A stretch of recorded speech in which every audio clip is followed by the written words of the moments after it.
I will now share with you Sweet Muse, Chapter 3, from my expressive writing book, Breathe Me, Why Poetry Works, Essays, and Workbook.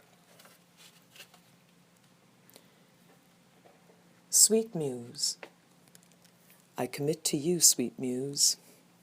I beg you to guide this, my pen, my fingers across the keyboard. I commit to the purpose to write, to your presence too, to prioritizing my soul, my very self, in a manner that embraces all that I am, all that is me. Years ago, a friend suggested that when I sit to write my poetry, I should acknowledge this action by invoking my muse.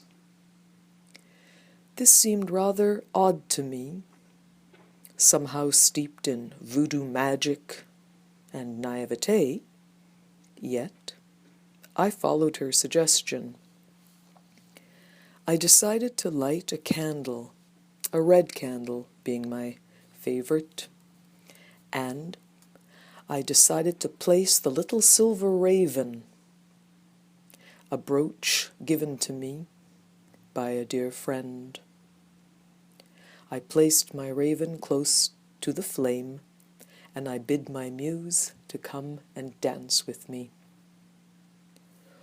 One of the reasons I followed her suggestion was that I knew that the idea of muse represented something powerful, something steeped in ancient lore and infused with mythological power. In essence, not a new concept, and it spoke to me of wisdom, of Sophia, that understood the act of, the fact of, the need to write. The ancient Greeks believed in muses, goddesses, the daughters of Zeus, and Mnemosyne, who inspired individuals to excel at their pursuits, creative inventiveness, poetic inspiration, for both arts and science. What I found most astounding about the idea of muse is that the act of calling upon inspiration, the act of committing to our purpose, is one that has been with us for a very long time, metamorphosing, transforming as our cultures and as we ourselves metamorphose and transform. This fact has offered me inspiration, particularly at the times when I have sat to pen my poetry and thought, what is the point of this? When I have queried, why does this matter?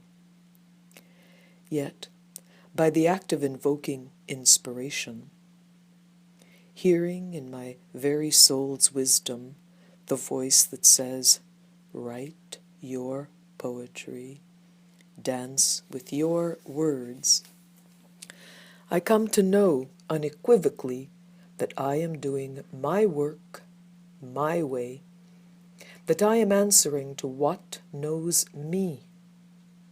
I am answering to that which I have come to know, and further, I honor my pen, my poetry, by accepting the invitation to be poised and prepared to receive content which informs my dialogue with, for, through my poetic voice. For each of us, muse comes to us in garb we recognize that our ancient and deepest memory. Is it a coincidence that the mother of the muses is the goddess of memory? hears in the language that speaks for us now, is present in our lives, which is rooted and connected to a shared history of story, of pulsating poetic language, of myth and metaphor that shape our manner of writing our poetry, our stories, our voices. My grandmoms, my maternal grandmother, had a green dress. That green dress became mine and is one of my muses. That green dress is tied to time, to place, and to her voice whispering through my veins of memory that first tasted of what love was meant to be. And the poetry of that dress bleeds forth the vibrant emerald green content of the muse, Calliope, situating me in that place of continuity to which my very soul and spirit resonate, and from which my poetic vision and wisdom delve in and dance with the act of creating my voice, answering the call, responding with my words. For you, it is the very same. You too, in committing to your muse, understanding at the most basic and kindred level that your muse is the place from which your inspiration comes, you write your poetry in your voice. You sit in that place through which swells your passion to dance with poetry that knows or can come to know your relationship to meaning, to forming meaning, to bursting open meaning, to questioning meaning, to trusting that when you commit to your muse, you are saying yes, yes, yes, yes, to your very self, to your voice. A number of years ago, I watched a show about Suzanne, the woman who Leonard Cohen called his muse, for his very famous song, Suzanne. I watched the show. I listened to Suzanne's dialogue, listened to poetry's whisper in the process of the dialogue as the interviewer asked Suzanne what muse meant for her, what muse might mean to Leonard, what the birthing of a poem, of poems, due to the hand of the muse meant about ownership of the poem, of the poems. I was spellbound by this conversation, moved, elated, gratified. The simple reason was this.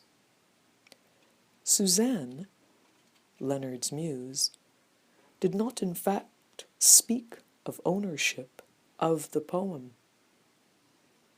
of Leonard.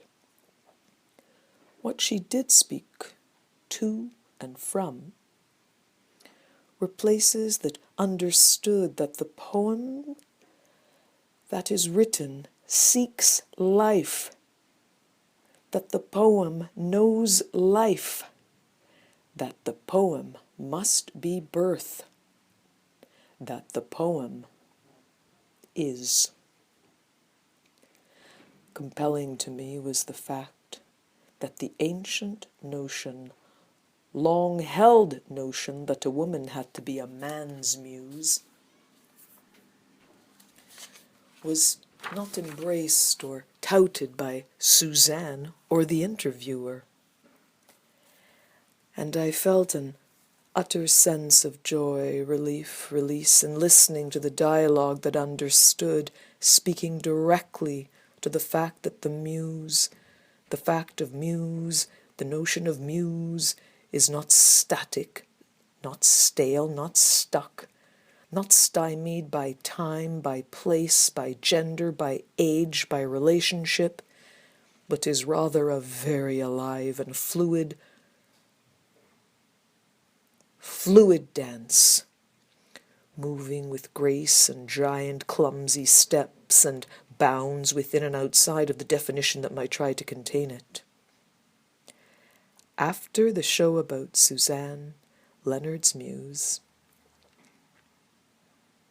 for that moment in time when he received and birthed Suzanne, his poem, his song, I recognized the importance of our stories and of our voice connected to our pen and to our memory.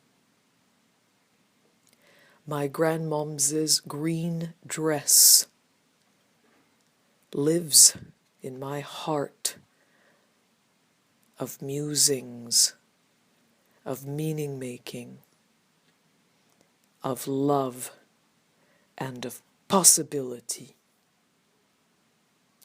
I invite you to think of your many muses, of how your muses